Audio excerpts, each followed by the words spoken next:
Jonathan King. I'll be your MC. I'm a longtime faculty member in molecular biology at MIT, member of the Public Affairs Committee of the Biophysical Society, whose president we have speaking today. And I'm also the co-chair of Massachusetts Peace Action, which is actually the sponsor of this news conference. So today is, it was 75 years ago today, 16th July 1945, that the first nuclear weapon was detonated in New Mexico.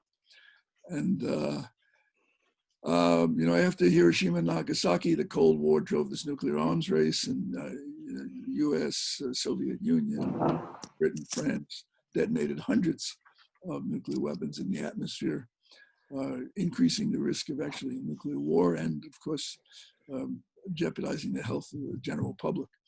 So a historic step forward, really, in this, to limit the threat of nuclear war, was the passage in 1963 of what I call the Atmospheric Test Ban Treaty, sometimes called the Partial Test Ban Treaty. This depended on one hand on the very courageous leadership of John Fitzgerald Kennedy, who was responding to the acute nuclear war danger during the Cuban Missile Crisis. But the second driving force came from below, came from the scientific community, led by Caltech chemistry professor Linus Pauling. Pauling, working together with his wife Ava Helen, collected signatures of 9,000 scientists expressing concerns over the health hazards of continued testing. And this was national news, alerted the general public to the health hazards from radioactive fallout from hundreds of above ground tests. With the discovery of the long-lived strontium-90 isotope in milk and bones and even baby teeth, mothers across the country took the lead, and it was their pressure that ensured Senate passage of the treaty. Now, the US hasn't tested a nuclear weapon since 1992. However, the Trump administration, though they issued a statement today saying they're going to follow it, nonetheless, there have been signs that they were going to explore returning to testing. This is during a period when we desperately need the world's scientific resources to work on the COVID-19 and the pandemic. And here we're going to start new testing. So this press conference announces the publication of an open letter in Science magazine, kind of taking a page from Linus Pauling. It's read by more than 200,000 scientists, and the letter is directed to the readership, to the nation's scientific community, calling for maintaining the current test ban and adherence to the Comprehensive Test Ban Treaty. Now I was going to hand it over to Senator Markey, but he's not here yet. So let's start with my MIT professor of physics and Nobel laureate, Jerome Friedman, who's with us this afternoon for opening comments. Jerry.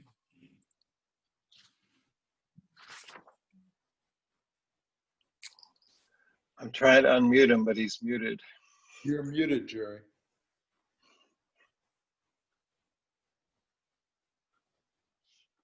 And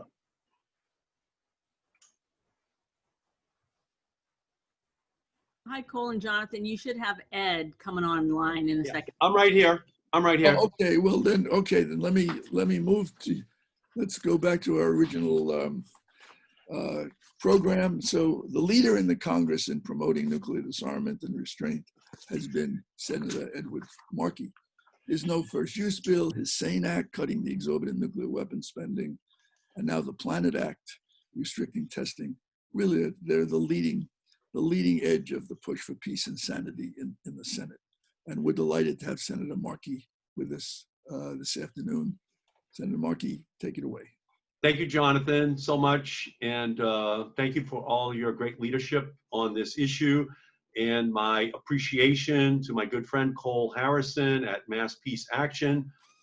Everyone on this call are the Paul Reveres of peace, sounding the alarm for Massachusetts, our nation, and the world to ensure that we not only block nuclear testing, but we also work to stop the spread of nuclear weapons and cut our bloated nuclear weapons budget. And I thank each and every one of you for your commitment to this issue. Our speakers today are each incredibly renowned. Thank you for joining. Richard Roberts, 1993 Nobel laureate in physiology. Jerome Friedman, 1990 Nobel Prize in physics. Sheldon Glashow, 1979 Nobel Prize in Physics. Catherine Royer, president of the Biophysical Society. Alan Robock, distinguished professor of environmental science at Rutgers. Noam Chomsky, laureate professor of linguistics at the University of Arizona. Elaine Scarry, author of Thermonuclear Monarchy, professor of English at Harvard University. Max Tegmark, professor of physics at MIT. When I was a boy, my mother used to say that she was going to donate my brain to Harvard Medical School as a completely unused human organ. And I just wish that my mother could see this press conference that I'm having today with all of you who are on this call. Your contributions to science are matched in influence and value only by your commitment to a peaceful world and a future free from nuclear testing and the threat of nuclear war. And I thank you for trading your microscopes for microphones and for using your voices in support of this vital effort. 75 years ago today, we saw the dawn of the nuclear age. A test code named Trinity lit up the New Mexican sky and forever changed the world. The architects of the bomb were not shy about their moral misgivings. Trinity's test director, Kenneth Bainbridge, called the test an awesome and foul display. Robert Oppenheimer quoted the saying that now I am become death, the destroyer of worlds. In the decades to come, thousands of nuclear tests would shake the earth and pollute the sky. The United States and former Soviet Union would gradually move away from such tests and towards an end of their arms race. And together, we banned atmospheric tests in part to spare millions from devastating cancers. We led the Threshold Test Ban Treaty to limit the awesome power of future nuclear tests. And most importantly, we led the negotiation for the Comprehensive Test Ban Treaty to verifiably ban all tests of all yields of all countries.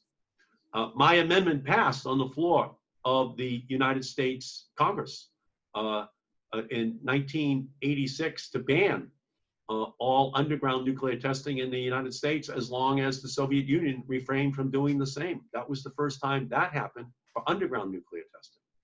But as a man who's declared bankruptcy 6 times, President Trump is not accustomed to thinking about gains. He has spent the last 3 years attempting to reverse the hard-fought gains we've made to make this world safer. His newest threat is to break the near 3-decade moratorium on US nuclear testing. And simply put, there is no technical or national security justification to take such an extraordinary step. Trump advisors reportedly think that threatening to restart testing in the same year that we commemorate the 75th anniversary of the Hiroshima and Nagasaki bombings will somehow lead China and Russia to the negotiating table. In reality, it will open the floodgates to parallel tests by those countries and by others, fueling a 21st century nuclear arms race. Trump advisors say China and Russia may have violated the Comprehensive Test Ban Treaty, but they oppose entry into force of that very treaty, one which would allow for on-site inspections of those countries to verify that they are upholding all of their commitments. Science gave us the bomb, but it also gave us confidence that we can detect a nuclear test in any corner of the world. And science has given us greater knowledge of the US stockpile than we had in a half-century of nuclear testing. Before the 1992 moratorium, I led the fight against President Reagan to prohibit underground testing in 1986. And with the help of many scientists, activists, and those clamoring for a safer future, we won. I'm now taking the fight to President Trump. My preserving leadership against nuclear explosives testing, or Planet Act, would deny this president from using taxpayer funds to conduct a nuclear test. I'm pleased that the House of Representatives, Energy and Water and Defense spending bills incorporated the Planet Act, and I will work to see this important legislation signed into law. A return to nuclear testing does not just impact Nevadans and those downwind residents who would rightly fear whether their groundwater was safe to drink, their air safe to breathe, and their cattle safe to graze. Resumed testing would signal a full return to a global nuclear weapons buildup and would heighten our self-destructive focus on weapons that end lives over efforts to improve American lives and the lives of every citizen of our planet.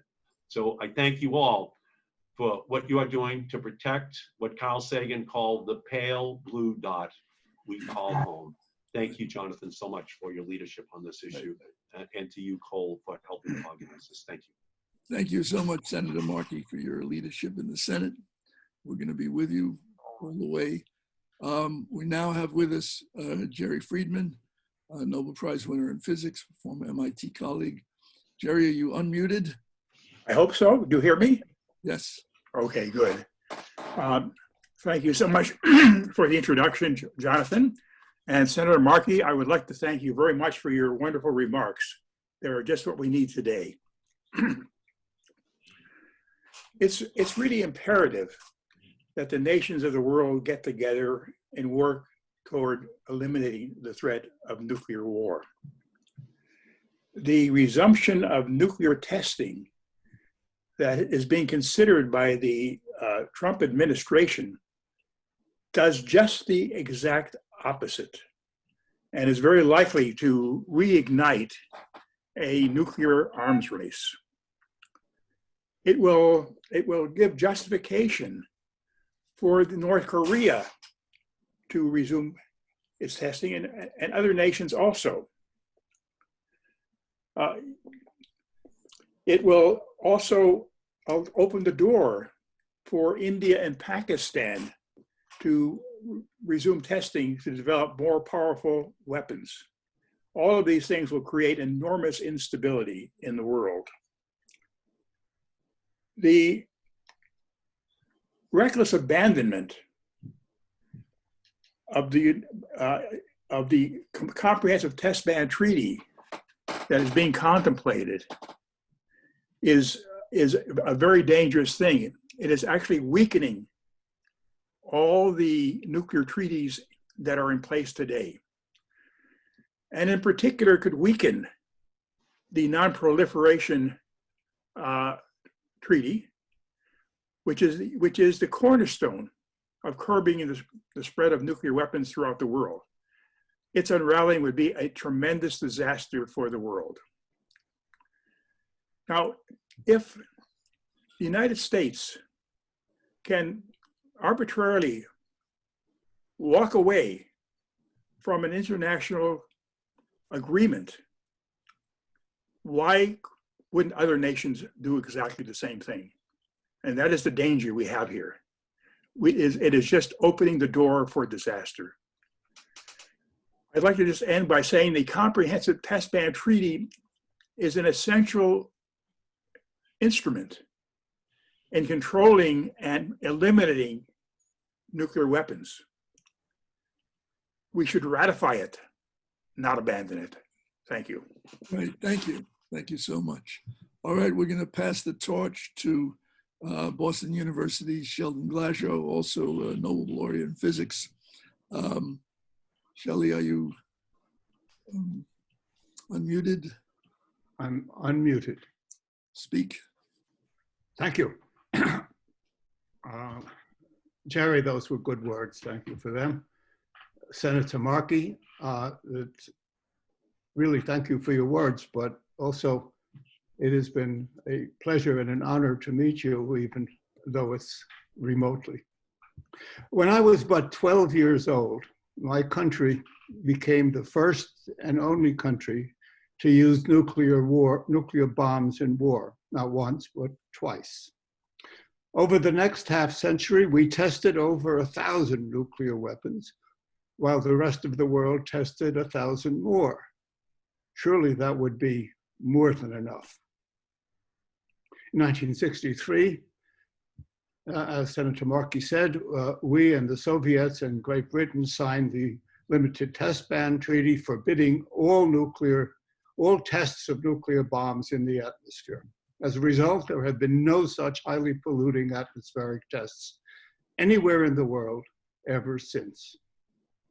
Our Vela satellites were deployed to detect Soviet violations of the ban. Had there been any? There were none.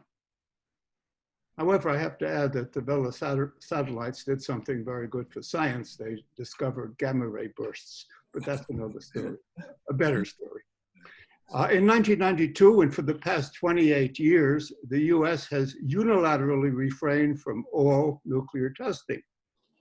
5 years later, we organized and signed the Comprehensive Test Ban Treaty, along with an eventual 183 other nations. However, there were 8 critical holdouts from ratification: India, China, and Egypt, Poland, Iran, and North Korea, Israel, and the United States, whose Republican-controlled Senate in 1999, as I recall, rejected ratification by a vote of 51 to 48.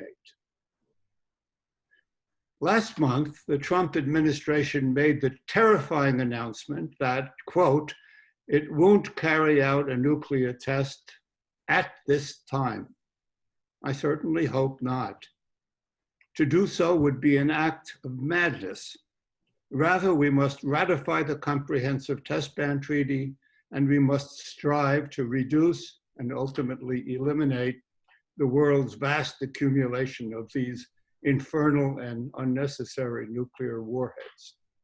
To do otherwise would all too likely lead us to nuclear catastrophe, whether by design or by accident or through terrorist agency. Thank you. Thank you. Thank you very much. All right, let's pass the torch now to, from Rutgers University, distinguished climate scientist, Alan Robock. Alan. Thanks very much for inviting me. Thank you, Senator Markey, for all your work and contributions. I met you once at Airlie House decades ago at a meeting. I'm a climate scientist. In the 1980s, I worked with American scientists and Russian scientists. The American scientists included Carl Sagan, who Senator Markey mentioned, to look at the climatic effects of nuclear war. Smoke from fires ignited by weapons would go up in the atmosphere, blocking the sun and making it very cold at the Earth's surface, and produce a nuclear winter. We wouldn't be able to eat anywhere in the world. And that message was given to Gorbachev and Reagan, who ended the nuclear arms race, and the number of weapons has been going down ever since. But we still have way too many. We still have enough to produce a nuclear winter. And even a war between India and Pakistan could produce global climate catastrophe. So we're still working on this, trying to warn the world about any use of nuclear weapons, and testing would just allow other countries to expand their arsenals and make the situation worse. So we really have to work as everything's been said already, I think, to not only not test, but to reduce our nuclear arsenals, to take the land-based missiles off hair trigger alert because they're the most dangerous ones, and to sign the Treaty on the Prohibition of Nuclear Weapons, which now has 40 countries that have ratified it. It was passed in the United Nations 3 years ago. The International Campaign to Abolish Nuclear Weapons got the Nobel Peace Prize that year for doing that, and 10 more countries will put it into force. It's the words of the rest of the world telling the 9 nuclear nations not to use our nuclear weapons. Thanks. Thank you so much, Alan. All right, we're going to move now to upstate New York, New York's Rensselaer Polytechnic Institute. Catherine Royer, president of the Biophysical Society, brings another perspective to how we mobilize our resources. Kathy, are you? I'm unmuted and ready to go. Hello, everyone. Senator, thank you very much for all your work. Wish you the best of luck in continuing to make this world safer. So my perspective is one of, I'd say, a biologist, and in my opinion, the resumption of nuclear testing would be a step in the exact wrong direction.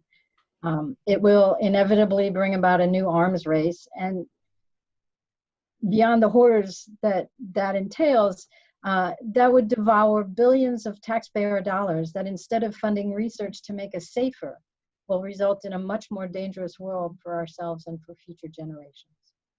As we grapple with this ever-expanding COVID-19 pandemic, our total lack of readiness to mitigate and eventually eliminate this virus has become woefully apparent. The Trump administration has disbanded the White House Pandemic Office. set up by the Obama administration. Then they denied the urgency of the SARS-2 outbreak and were completely unprepared and unwilling to mount a national response to the pandemic.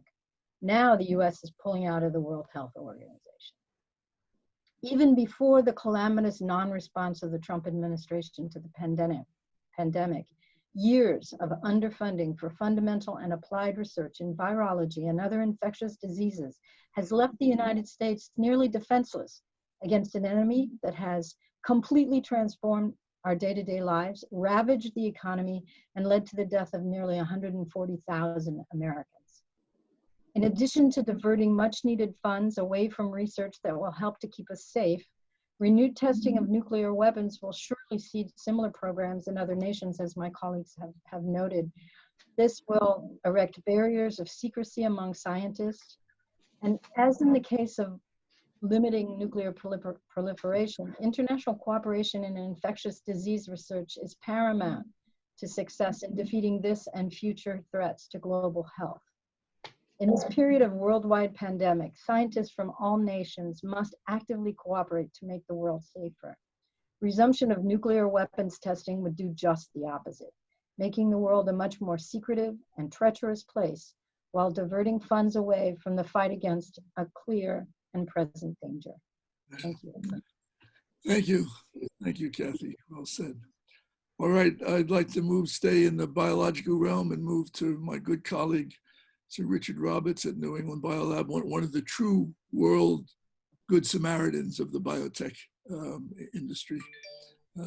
Rich. Thank you, Jonathan, and thank you, Senator Markey. Your words are well taken and your actions have been very good over the years. I grew up in England shortly after the Second World War and was inundated with books talking about some of the nasty things that happened during the Second World War. Hiroshima, Nagasaki, these were constant in my life. I'm glad to say that my mother never suggested donating my brain, although maybe she thought about it. At least she never told me of that. I'm happy to say that from a very early age, I've been very much opposed to any sort of nuclear weapons. And this latest move is just ridiculous, that we are reaching a point where we need to find clever ways to stop the proliferation of nuclear weapons, not to encourage their development either here or in other countries. We have plenty of problems, as you just heard about. We have pandemic of the COVID-19 that we need to deal with. This is where scientists need to be devoting their efforts. This is where the administration needs to be devoting its efforts. You know, we spend $1,000 for the Pentagon and $1 for CDC. This is the relative amount of money that we think is important to fighting other people as opposed to protecting our citizens and our world from a very dangerous threat. We need to stop spreading nuclear weapons. I've been very disappointed that Britain and France could not decide to disarm completely. Why do they need nuclear weapons? Are they scared that one another are going to fight across the channel? We need to be sensible about this. Most scientists know that nuclear weapons, nuclear testing is a very bad thing. Thank you. Thank you. Thank you so much, Rich. All right, let's move to Elaine Scarry, who's the author of Thermonuclear Monarchy and one of the leaders in the pressing for no first strike legislation. Elaine. Thank you, Jonathan. And thank you, Senator Markey, for all your work. The scale of the peril that is posed by the resumption of nuclear testing becomes visible when it's perceived within the framework of our overall nuclear architecture. That nuclear architecture has two key features. The first, as we've already heard, is the spectacular capacity for injury. Alan, Robock, and others have shown that if even a tiny percentage of our current arsenal is used, not 1%, but 0.03%, it could result in as many as 44 million casualties on the first day and 1 billion casualties in the first month. That means that everybody on Earth has essentially lost the capacity for self-defense, the right that underlies all other rights.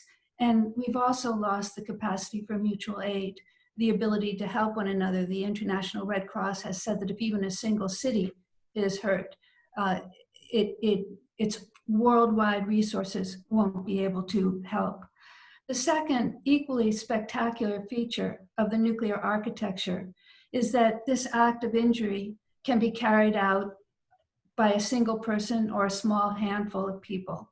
In our own country, that's the President of the United States, who's in the position to launch a nuclear weapon without the authorization of Congress or the courts or any of his advisors, and certainly without the authorization of the population.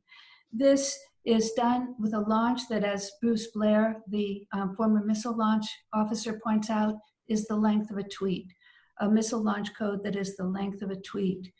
Both international law and national law are wildly incompatible with these two features, the spectacular level to injure and the solo act of it being brought about by a single person. So we have the ability to dismantle this architecture, but in the meantime, at the very least, we have to abstain from actions such as renewing the practice of testing. Thank you. Thank you, Elaine. All right, we're going to move to, we're almost near the end of our formal presentation. My former colleague, institute professor at MIT, but now distinguished professor at the University of Arizona and kind of world scholar, Noam Chomsky. Noam, are you on? I don't think he's on. All right. Actually, he warned me that the connection in Arizona was limited. Then let's move to our cleanup hitter, Max Tegmark. Max, I know you're on. Thank you so much. Right.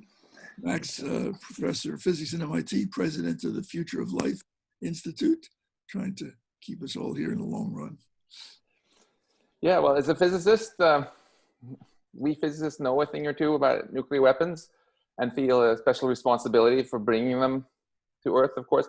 We've been reminded by the COVID-19 pandemic that once in a while, there are these things which probably won't happen in any given year or even in any given decade, but just do happen.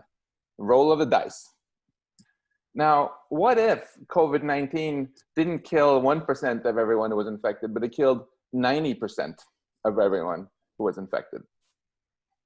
There is such a thing. Accidental nuclear war with Russia. As Alan Robock has shown, if we get hit by thousands of nuclear missiles, or even if we don't, but our nuclear missiles go off as planned, then we would get Earth enveloped in a cloud of soot and dust that might lower the temperature over Nebraska by 40 Fahrenheit, and in fact, make it snow in the summer in most of the agricultural regions on Earth, which could easily kill 90% of everybody on the planet. I don't view that as particularly less likely than something like the COVID pandemic. And just relying on luck year after year for this to not happen, it's just a really, really dumb idea, obviously. You wouldn't play Russian roulette with your friends every year just for kicks. I'm a nerd. I love numbers. And if you look at the hard numbers, it's pretty clear that the biggest threat to the United States of America is not that we're going to get nuked by North Korea taking out a city or whatever, or by Iran or Russia. It's that we're going to have an accidental nuclear war against Russia or someone else, or that some other accidental nuclear war somewhere else is going to set off a climate catastrophe like Alan Robock talked about. How do we know that? Because it's already almost happened multiple times. My other hat from the Future of Life Institute, we tracked down the family of Vasily Arkhipov, who was living in relative poverty outside Moscow, and gave him this $50,000 award because Vasily Arkhipov single-handedly stopped a US-Russian nuclear war, a strike on the US during the Cuban Missile Crisis through a miscommunication. We similarly gave an award to this family of Stanislav Petrov, who may have single-handedly prevented nuclear war in 1983. We had William Perry speak here at MIT not long ago when he told us that he was woken up at 3 in the morning by a US general telling him, hey, get up, World War III is starting, we're under attack, need to launch back, you know, computer problems. So it is just an incredibly dumb idea to keep relying on luck like this. That's why I am so grateful to Senator Markey and all other leaders out there who have tried to reduce the risk of accidental war by lowering the temperature, putting confidence building measures in place. The test ban treaty, one of the few remaining ones that are still standing, and getting rid of the test ban treaty, blowing it up literally, would not only be the terrible thing for the future of life on Earth, but even if all you care about is America first, it would obviously be a terrible thing for American national security if we give all our adversaries an excuse to start testing nuclear weapons and ramp up an arms race. And no matter where the war starts and who it hits, we've learned from Professor Robock that we will all suffer as a result. So let's ratify the comprehensive test ban treaty, not blow it up. Thank you. Thank you, Max. We have a couple of journalists who submitted questions beforehand from the press release. I'm going to call on them. Jacqueline King. Hi there. I'm Jackie King. I'm the editor of the Mass Peace Action newsletter. This is a question for Professor Chomsky, referring to his statement in the press release. So during Linus Pauling's campaign against nuclear testing, the warnings about the health hazards were considered controversial by some. And I was wondering if you could speak to the health hazards of radioactive fallout were considered controversial. Has new evidence emerged in the following decades about those health hazards, and what are they? Well, thanks for the question, Jackie. When I was a kid in high school, we were concerned about atmospheric testing that Jonathan mentioned. I remember the debates that were going on amongst the scientists. Some said it was not a hazard at all. We were skeptical while I was riding on the New York subways and ducking under cover in our high school classes. And then Barry Commoner at Washington University started collecting children's teeth. And we found out, of course, that strontium-90 was in the children's teeth, and that had a major effect on influencing parents and also politicians that atmospheric testing was a bad thing. Then we started underground testing. And there's evidence that there's radioactive leakage from underground testing. There's papers out. We have Japanese studies that have found leakage from the Soviet underground testing. We had underground testing in the United States that we had leakage, and people in Nevada had to be evacuated who were involved in the testing. So underground testing can release radioactivity and can either release it in the air or release it in underground water systems. And it's nothing we can actually depend upon as being safe. And there are plenty of studies out there to show that, Jackie. All right, thank you, Shelley. I have a question from Marcus Breen. He runs the cable TV news in Newton, I think. Marcus. Yeah.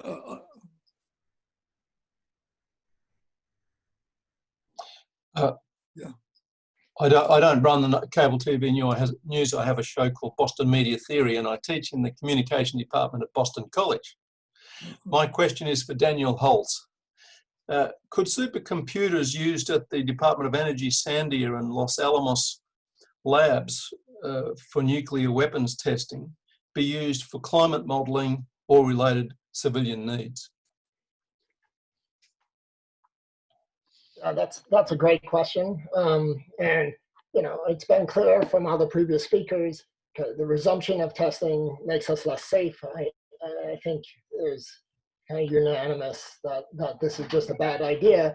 But there's also something to emphasize, which is that there's an opportunity cost here, and this question highlights that. To resume testing requires an immense amount of scientific work. It requires an immense investment in supercomputing time, financial investment, and these are all resources that could be used otherwise, for example, to address the ongoing pandemic or to address climate change, what was previously called the kind of clear and present dangers.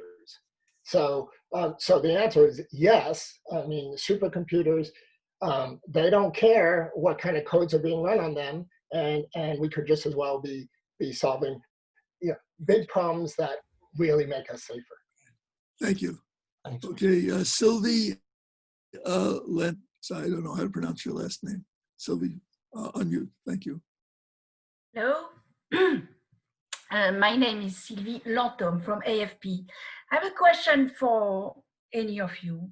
Today, the White House published a statement about the 75th anniversary of the first nuclear test. They don't mention a resumption of nuclear testing. They say we maintain our moratorium. But they also add, although Russia has conducted nuclear weapon experiments that produce nuclear yield, and despite concerns that China has done the same. So I wanted to know if you find this statement reassuring. Let me ask, I think we want to hear from the senator on this, but also we have on the call John Tierney, former congressman from Massachusetts and president of the Council for a Livable World, someone who's been watching the administration very closely. John, maybe you could weigh in on that question. Well, I'll be happy to. Obviously, it's a bit of a political nature on that, and I know Ed Markey's been fighting this fight for a long time. I was just pleased to be a colleague of his for 18 years, and always understood him to be the leader on this and so many other issues. But clearly, this White House is very disingenuous. They put out a statement in this instance that doesn't even address the matter that they've been talking about for a long time now, the idea of resumption of testing. And they let that conversation go out there and let people out of the box on that notion. So this is not reassuring in the slightest bit. The fact that it doesn't come out and specifically state that they will not resume testing, the fact that they don't state that they understand that a resumption of testing would lead to so many bad results, including all of those that have mentioned just previously by the other speakers, should give us a cause for pause and concern that they are still intending to do things that don't make sense. I mean, it's not going to bring China to the negotiating table. That's clear. It is going to be an argument, as they have, to just get rid of international agreements and move against all of the things that we've done to put in safety valves, so that as long as we have nuclear weapons, even for deterrence, that we try to reduce the number of weapons and keep them safe and secure and keep on that path downward.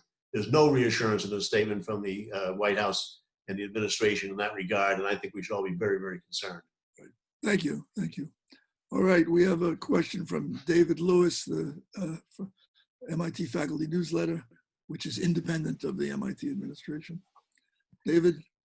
Hi, I'm managing editor of the MIT Faculty Newsletter. 33 years we've been in existence. My question is for Bill Hartung at MIT. Would the Institute or Draper or Lincoln be in line for any of the contracts or subcontracts involved in this? Yeah, well, I'm at the Center for National Policy. I don't rate to be at MIT, but I think that's certainly possible. The nuclear weapons business is a huge business with many tentacles. So you've got the direct companies like Honeywell and Bechtel and Northrop Grumman and Lockheed Martin, General Dynamics, that make the sort of first level profits from nuclear weapons. But then there's a huge network of laboratories, of subcontractors, of small companies and so forth that also benefit. And given, the tests themselves may cost about $200 million each in current dollars, which is, not a lot of money for the Pentagon or the DOE, but real money to taxpayers. And of course, that doesn't count the preparations. More importantly, $1.5 to $2 trillion for nuclear modernization over the next 3 decades. And these companies and these institutions are fighting tooth and nail to keep us from getting rid of ballistic missiles, from reducing spending on nuclear weapons. And so there's no reason to believe that some of the institutions affiliated with and close to MIT would not get part of this boondoggle. And that's why we need people like Senator Markey, places like Council for a Livable World, Mass Peace Action, and others to fight back on this. And I think despite all the power on the other side, I think right will win out on this issue. Thank you. All right, we have about five minutes, and I'd like to just open up to anybody who wants to add anything. If you look in the you click on participants, in the lower left, there's a little thing saying raise hand. It's a blue hand. If you raise your hand and I see it, I will call upon you.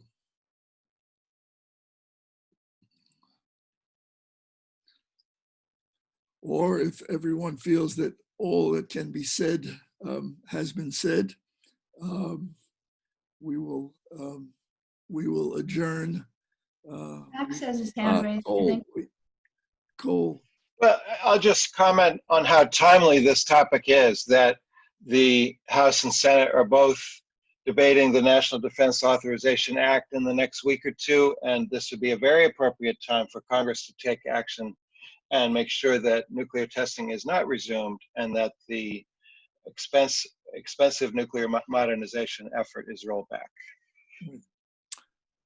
Amen. So you'll all be getting a call to write to your senators and representatives in the next week or 2 weeks on these issues, I expect. Others, you can just kick in. With this many people, it's hard to monitor. Gary and Max are raising hand. Okay, Gary. Hello, everybody. It's a pleasure to see so many people online on this issue. I just want to remind people that unraveling nuclear test bans and various constraints began quite a while ago when George W. Bush ended the anti-ballistic missile treaty. And that had a big effect on expanding nuclear weapons in Alaska and other places, the placement of ICBMs, which I think began a dangerous rollback of those treaties that had kept us at least in a balance. So the history of this goes back. And also, just to add on to something Shelley Krimsky was talking about, back in 1970, there was an underground test that released a lot of radioactivity into Nevada and surrounding areas. And that the history of that seems to have been lost, but there were some 600 people evacuated, and the level of radiation from the fallout was significant. So we shouldn't forget that even underground tests have their problems. All right. Thank you. Thank you. Max, you got additional comment? Well, I'm not sure if Senator Markey is still with us or if he had to step out. He had to run to his next event. Okay, well, then. Well, then let me, I'd like to have the chair. Actually, Peter Kahn is also raising hand. Oh, Peter, okay. Speak. Unmute. Peter Kahn from There we go. Rutgers. Yeah, most of us teach students in our classes, and why it's inappropriate to raise such a thing during class. We have a fair amount of contact with students in spite of remote instruction. And they're concerned with stuff like this. You should hear some of the comments that I get in my classes or outside of them. If there's some way that we can mobilize student groups to help in this, it will be a good thing. And there are lots of student groups out there. Amen. All right. Well, thank you very much. Let me just make a comment in closing. I want to pick up on something Bill Hartung said. You know, this is an enormously profitable industry. It's invisible. They want you to think that nuclear weapons are about, you know, Russia, China, North Korea. But this is an extraordinary profitable industry. All the contracts are cost plus, the monopoly. They can't be outsourced to the Chinese. The products will be bought by the government, no matter, you know, whether they're needed or work. There's no auditing because of national security. You can't really look at these things. And of course, a nuclear arms race, that's the business plan of the nuclear weapons industrial complex. We have campaigns, the peace movement has campaigns. For example, we have one in Massachusetts to get the state legislature to ask the pension fund to get rid of, divest from companies that manufacture nuclear weapons. It's not radical. We already don't buy stock in companies that manufacture cigarettes because we know cigarettes undermine human health. So these kind of initiatives, which may seem, you know, pie in the sky, they're very, very, very important for bringing these realities to the attention of the public. You know, if the taxpayers knew that half the income taxes they sent to the government went to the Pentagon, their attitudes would change.